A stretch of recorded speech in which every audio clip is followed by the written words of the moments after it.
All right, so we had talked about mutual inductance. Let's do an example of mutual inductance.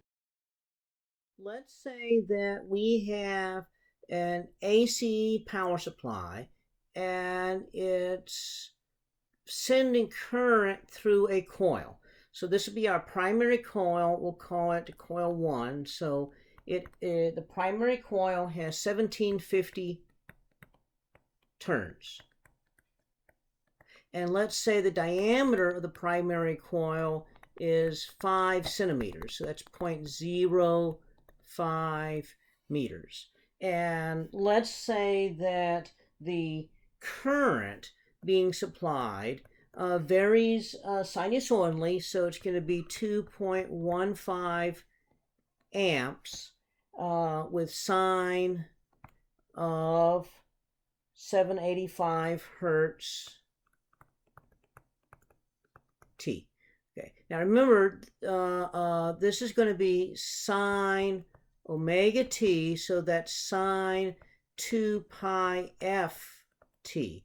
So the 785 hertz is the angular frequency. It's not the actual f. In this case, the actual f is 125 hertz. So 125 times 2 pi is going to give us the 785. And let's say this entire coil that we've got here has a height of 25 centimeters. Now, what we're going to do is we are going to wrap another coil around the primary coil and then go through resistor. So the secondary coil, N2, is going to have 375 turns. And let's make that 100. No, not 175. Let's make that 125 turns. So 125 turns. And let's say this is a 2.25 ohm resistor. And so the question is, what's the current in the resistor due to this sort of arrangement? And you say, well, the resistor is not directly connected up to the power supply, but the primary coil has current flowing through it, and the current is changing. The current flowing through the coil makes the magnetic field change. The changing magnetic field makes the flux change. The flux through that coil is going to be related to the flux of the secondary coil. And so all told, this means there's going to be changing flux in the secondary coil, which induces a magnetic field. And so, induces an EMF. And so we know that the EMF, okay, is minus m rate of change of the flux. Okay. So all we got to do then is figure out what the flux is and what the mutual inductance is.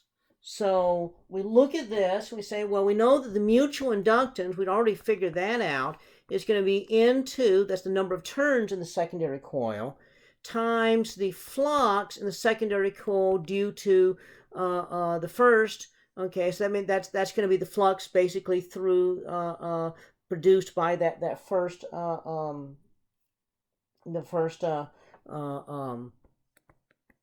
coil divided by I1, the current in it. Okay, so once again we're back to this magnetic flux. Okay, and so we want to find what is this M. Okay, and so the magnetic flux, well, that's going to be equal to, the magnetic flux is going to be equal to, basically that's the flux in that primary coil. And so the flux in the primary coil is going to be equal to B times A. Okay, so the coil is basically a solenoid.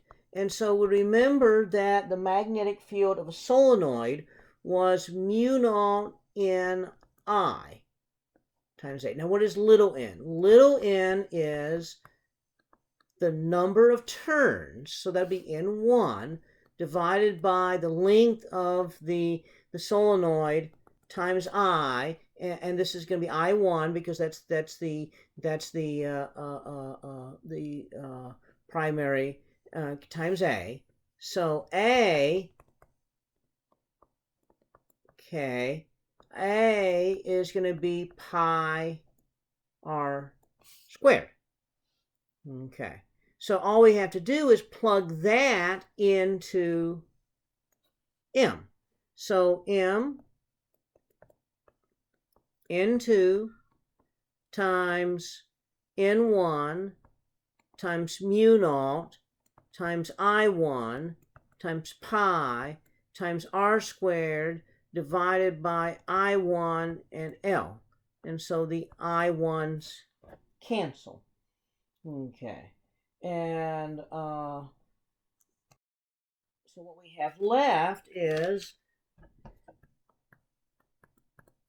this is going to be equal to 1 over L, N1, N2,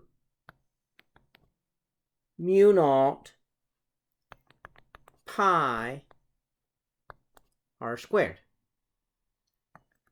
So that's going to be equal to 1 divided by 0.25 meters, okay, times 1750 times 125 times mu naught times pi times r squared, and r would be half of the diameter, so 0.025, so 0.025 meters squared.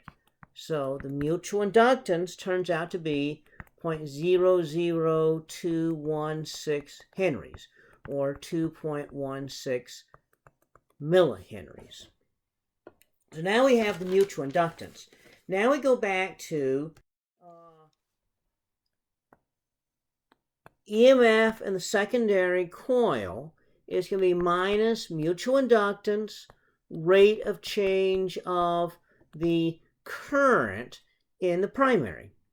Okay, so what we need is the rate of change. So the rate of change of that current, and remember the current was 2.15 amps times sine 785 hertz t. Okay, and so the rate of change there, the derivative is now going to be equal to 1690 amps per second times the cosine of 785 hertz t.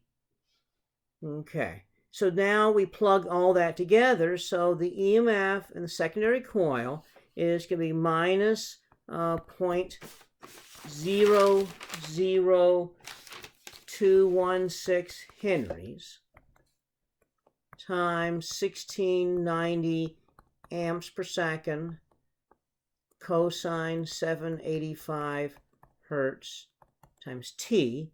So the EMF turns out to be minus 3.65 volts times the cosine 785 hertz t. So all this is saying is that the voltage changes as a function of time, as a cosine. So that's the amplitude of it right there. And so if we want to find current, then we know that current is going to be V over R. So in this case, the voltage of the EMF over R.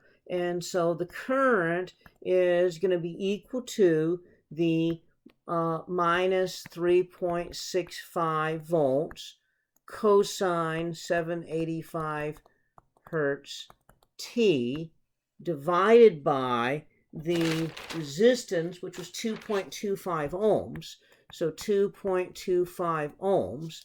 So the current turns out to be minus 1.62 amps cosine 785 hertz t.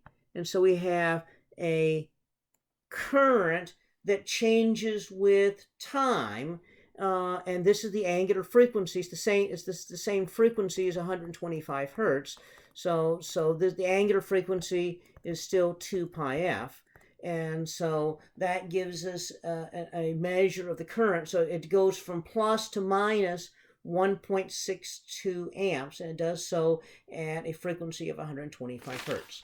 So that's an example of how it used this concept of mutual inductance.